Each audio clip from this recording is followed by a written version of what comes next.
the land my soul is from. At the climax of another episode of the 1960s Western, the TV cuts to black. The ceiling fan above the floor rug slows, and a loud boom from the eastern side of the neighborhood forces my grandmother's eyes from her Sudoku book to the now dark living room. Blackout. Moments later, my grandmother chides the Memphis Light Gas and Water representative on her cell phone, who claims it's the heat or a storm that's a week away. She doesn't want to hear that. What I hear, though, is the ticking of the hallway clock, the aged wood creeping in the walls, and slippers shuffling as she walks the home in search of her battery-powered lamps. But listen closely. Hear that? As the neighborhood quiets, the volume of one creature rises above the rest, the cicada. Cicadas are one of the most infamous insects in the U.S. Alongside being one of the loudest creatures in the world, they are also known for their unique life cycles. Cicadas spend the majority of their lives underground. After hatching on a tree branch or twig, they burrow into the ground and mature by sucking nutrients from nearby plant roots. Once they reach adulthood, they emerge from beneath the soil, mate, and lay eggs on surrounding trees, beginning the cycle all over again. They live for 2, 5, and even 17 years underground, but all emerge with their unmistakable call. Really, you don't have to listen closely at all to hear the screech of the cicadas. In the eerie silence of power outages, they are just about the only sound to hear anyway.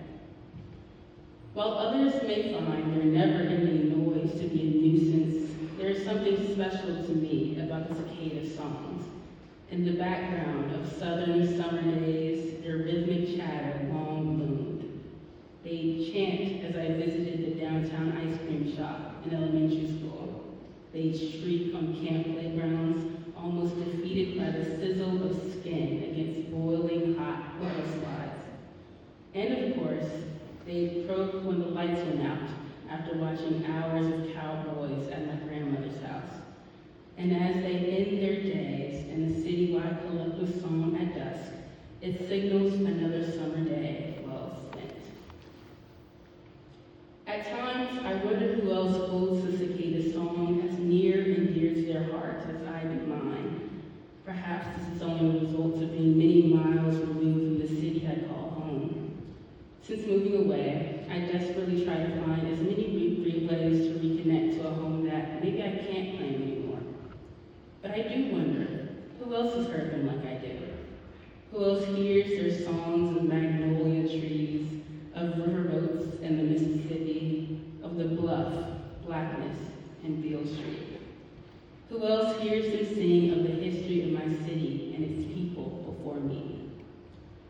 I wonder if my ancestors felt as deep a connection as I do to the insect. I wonder if they heard cicadas sing as cousins dove deep into shallow water for lake baptisms.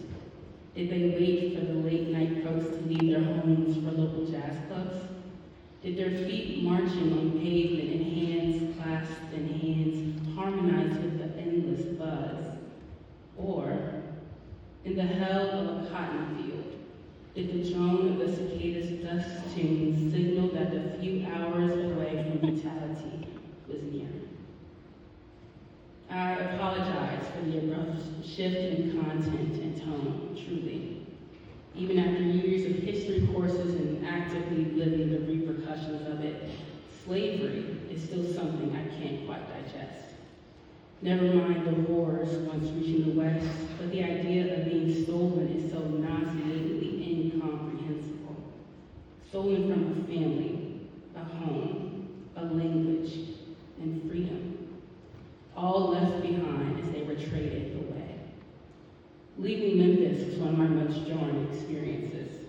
As I cried on the plane ride, I could only think about my grandmother who was getting older, my identity that had yet to be defined, and the city that had always been mine. And that was without spending weeks on a slave ship, without the captivity, without the torture, without the rape, without the murder, without the months turned to years, turned to generations of physical, mental, and emotional trauma and anguish that would laugh in the face of tears on an airplane window. I find it interesting how cicadas spend most of their lives underground. They lie in wait beneath the feet of thousands of other above-ground creatures, anticipating their vertical return. But when they free themselves from the confines of the underearth, they rise to the highest trees, and they sing. I'll never know if my enslaved ancestors cherished the cicada's song, but I know they created their own. Even as they lay in wait beneath the endless toil of enslavement, they sang spirituals. They pleaded to God for mercy and salvation. They sang until they emerged towards freedom. They marched through cities singing, "We shall overcome," and "This little light of mine." With this empowerment, they fought for their rights, and the many after them. They sang and sang until they emerged towards freedom. And their disco, hip-hop, and R&B that created space for them, and now us, we sing and sing, freeing ourselves from the confines of the underearth, reaching for the highest trees, and emerging towards freedom. As I've spent years grappling with identity, I constantly search for what can connect me to where I'm from. Feeling physical and emotional separation from my city, my family, and my Blackness, I struggle with finding my place in it all. But with music, I reconnect. Music is timeless. Black music is timeless. From Nina Simone to No Name, Marvin Gaye to Marvin Sapp, Stevie Wonder to Steve Lacy, it all belongs to me and can never be taken away. Memphis rappers reinvigorate within me a sense of pride that cannot be broken, even from hundreds of miles away.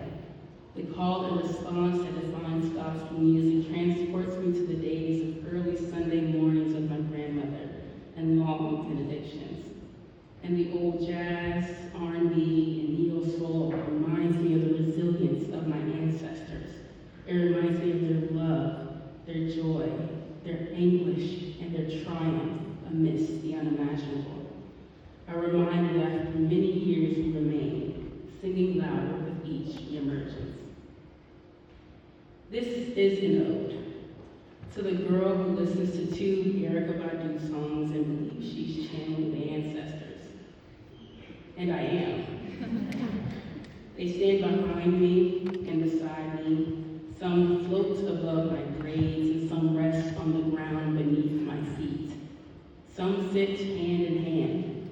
Some play patty cake, darkened palms clapping together. And others just sit and look, eyes fixed to me. We hear you, my love. This is an ode to the southern cicadas who are never quiet, to my grandmother Annie Bonanza, to my city and its rich history, to the stolen souls who live through the new, and to my people with their generations of never-ending songs on songs upon songs to sing. Thank you.